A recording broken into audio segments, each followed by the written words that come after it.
it's Miss Stacy at the Milan-Berlin Library. I'm back to read you another story. So let's say hello to all of our friends. Are you guys ready? Hello, friends. Hello, friends. Hello, friends. It's time to say hello.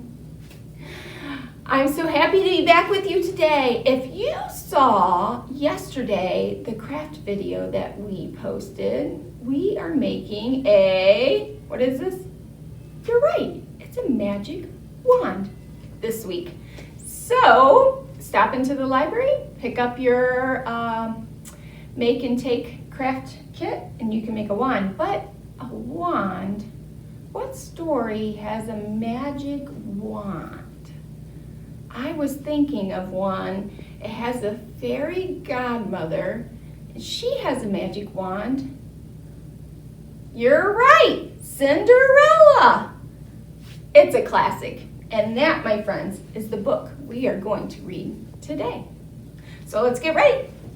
Let's shake our sillies out.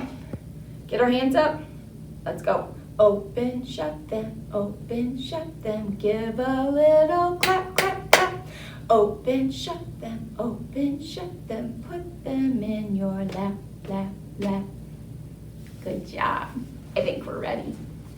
Today's fairy tale is Cinderella, illustrated by Ed Bryan. Illustrated, that's a big word. That means that he drew the pictures. The pictures are really pretty in this book too. He did a good job. Once upon a time, there was a girl called Cinderella. She was very kind. Cinderella had to clean the house all day long. She had to make the clothes look nice and sweep the dust and dirt. But worst of all, Cinderella lived with her stepmother and stepsisters who were very mean to her. Not very nice. Cinderella lived in a country ruled by a king. And that king had a son, and he was a kind prince. There he is. Oh, look, he has a paddle ball.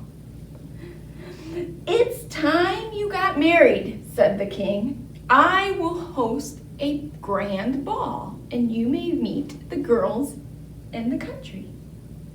The next day, the invitation arrived at Cinderella's house. To the ladies of the house, the king invites you to a royal ball with dancing and ice cream. Sounds like a party to me. Count me in.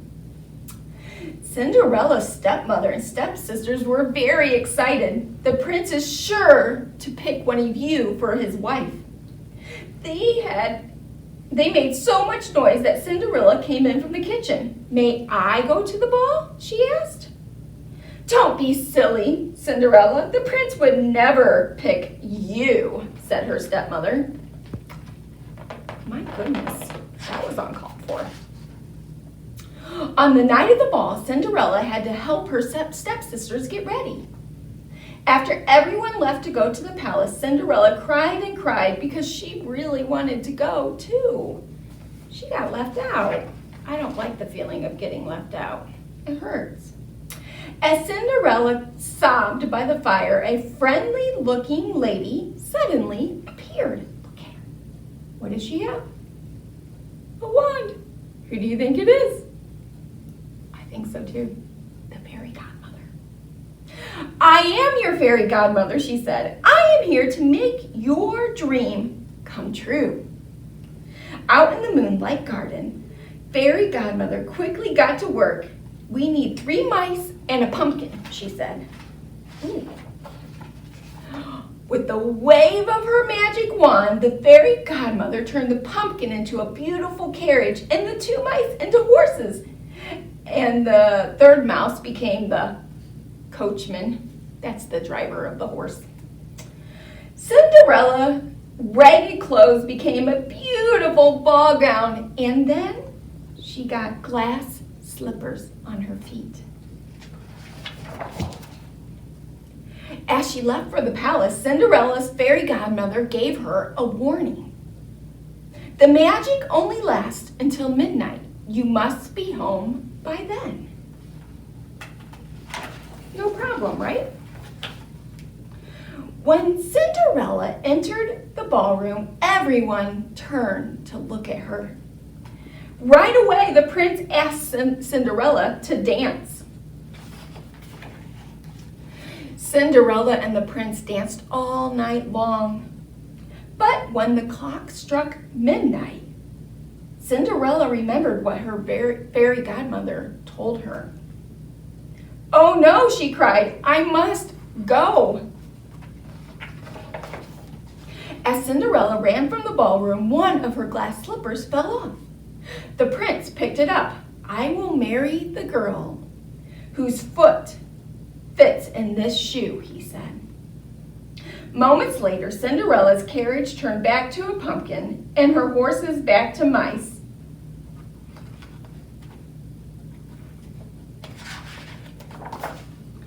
The prince searched for Cinderella for weeks and then months.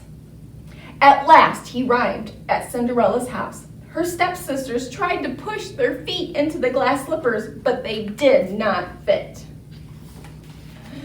Then Cinderella looked in from the kitchen. "Would you please bring the shoe over here so I can try it on?" she said. Cinderella's foot slid easily into the slipper. "It's a perfect fit," she said. "I knew I would find you in the end," cried the prince. Look at him. The prince and Cinderella had a wonderful wedding. Even Cinderella's stepmother and stepsisters were invited.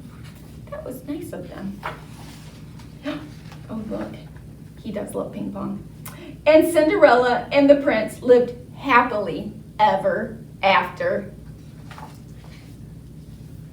The end. Oh, I like that book. You guys may have heard that story before, but it's a good one. Speaking of stories, if you have not yet had a chance to check out our story walk along the Milan Square or along the middle school fence in Berlin Heights, you should do that. Tell mom and dad, hey, let's go do this story walk. Get outside, read a story. We just changed it. You can read a story about Rapunzel now. So check that out, friends. And don't forget, summer reading is going on. Come into the library, check out your books, get your tickets, find Quills, our roaming gnome, and get your craft kits for this week. Are you guys ready? We're going to say goodbye. Goodbye, friends. Goodbye, friends. Goodbye, friends. It's time to say goodbye. Goodbye, my friends.